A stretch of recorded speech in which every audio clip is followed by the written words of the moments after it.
নূর শব্দ ব্যবহার করেছেন। আর যে সমস্ত আয়াত থেকে রাসূলুল্লাহ সাল্লাল্লাহু আলাইহি ওয়াসাল্লাম নূরের তৈরি প্রমাণ করা হয়, কোন আয়াত সহি নয়, লফজ খাস দ্বারা প্রমাণিত নয়, এমনকি লফজ আম দ্বারাও প্রমাণিত নয়। দালালাতুন নাস এমনকি ইক্তাজাউন নাস থেকে অনেকে এটা প্রমাণ করার চেষ্টা করে, ইক্তাজাউন নাস থেকে প্রমাণ করার চেষ্টা করে। যে আয়াতটিতে প্রমাণ করা হয় লাকাদ জাআকুম মিনাল্লাহি নূরুন ওয়া কিতাবুম মুবিন, এই আয়াতের সর্বপ্রথম ব্যাখ্যা করেছেন হযরত আব্দুল্লাহ ইবনে আব্বাস রাদিয়াল্লাহু তাআলা। তিনি এই আয়াতের মধ্যে রাসূলুল্লাহ সাল্লাল্লাহু আলাইহি ওয়াসাল্লাম যে নূরের তৈরি, এখানে খিলকত সম্পর্কে বলা হয় নাই, সৃষ্টি সম্পর্কে বলা হয়েছে, খিলকত সম্পর্কে বলা হয় নাই। কোরআনের মধ্যে কোন জিনিস কিসের তৈরি এটা কোরআনে বলে না, কোরআনে বলে এটা আমাদের জন্য, আমাদের জন্য। সুতরাং রাসূলুল্লাহ সাল্লাল্লাহু আলাইহি ওয়াসাল্লাম নূরের তৈরি নাকি মাটির তৈরি এটা প্রমাণ করার জন্য দালালাতুন নাসের প্রয়োজন। কোরআনের মধ্যে রাসূলুল্লাহ সাল্লাল্লাহু আলাইহি ওয়াসাল্লাম নিজে বলেছেন যে ইন্নামা আনা বাশার, আমি বাশার। নিজেকে রাসূলুল্লাহ সাল্লাল্লাহু আলাইহি ওয়াসাল্লাম বাশার বলেছেন। আল্লাহ পাক রাসূলুল্লাহ সাল্লাল্লাহু আলাইহি ওয়াসাল্লামকে বাশার বলেছেন। এখন দেখতে হবে বাশার মূলত কিসের তৈরি।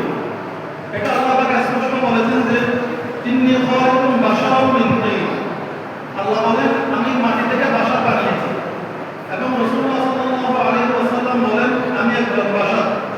তাহলে এই দালালাতুন নাস থেকে বোঝা যায় রাসূলুল্লাহ সাল্লাল্লাহু আলাইহি ওয়াসাল্লাম নূর নয়, তিনি বাশার। যারা নূর বলেন, নূর থেকে দুইটি শব্দ হতে পারে, একটি হচ্ছে হাকিকি নূর, আরেকটি হচ্ছে নূর নয় সরাসরি, তবে নূরের আলো। রাসূলুল্লাহ সাল্লাল্লাহু আলাইহি ওয়াসাল্লামকে যে সমস্ত হাদিসে নূর বলা হয়েছে, এই নূর রাসূলুল্লাহ সাল্লাল্লাহু আলাইহি ওয়াসাল্লামের জন্য খাস না, এই নূর মুমিনের অন্তরে রয়েছে। ফাইন্না নূরুল্লাহি তাআলা ফি কুল্লি কলবিন মিন মুসলিম। তো যেটা সেজন্য এটা জবাব দিতে গিয়ে আহমদ জামান বেরলভী তিনি একটি কৌশল অবলম্বন করেছেন। তিনি বলছেন যে এখানে নূর থেকে মূলত নূরের তৈরি, অথচ তাফসীরের কোনো কিতাব থেকে, কোরআন হাদিস থেকে নূর তিন প্রকার এটা প্রমাণ হয় না। আল্লাহ বলেন সরাসরি নূর, আর মুমিনের অন্তরে যে নূর আছে সেটা হচ্ছে হেদায়েতের নূর। রাসূলুল্লাহ সাল্লাল্লাহু আলাইহি ওয়াসাল্লামের মধ্যে যে নূর আছে সেটা হচ্ছে নবুয়তের নূর।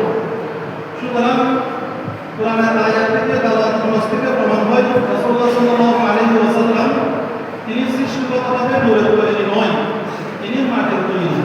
তবে সাধারণ মাটির তৈরি না, তিনি বলেন জান্নাতের মাটির তৈরি। আমরা এই বিষয় নিয়ে আর সামনে অগ্রসর হতে চাই না, এখনো দুটি বিষয় রয়ে গেছে। এই পর্বে আমরা আরেকটি বিষয় নিয়ে অগ্রসর হতে যাচ্ছি। বিষয়টি হচ্ছে সাহাবায়ে কেরাম সূত্রের মাপকাঠি। আজকে দ্বিতীয় পর্বের বিষয় হচ্ছে সাহাবায়ে কেরাম সূত্রের মাপকাঠি। এক পক্ষ সাহাবায়ে কেরাম যে সূত্রের মাপকাঠি নয় এটি প্রমাণ করবেন, দ্বিতীয় পক্ষ প্রতিপক্ষের দলিল বর্ণন করে নিজের বক্তব্যকে দলিল পেশ করবেন। এই বক্তব্য নিয়ে মঞ্চ আসার জন্য আমি আহ্বান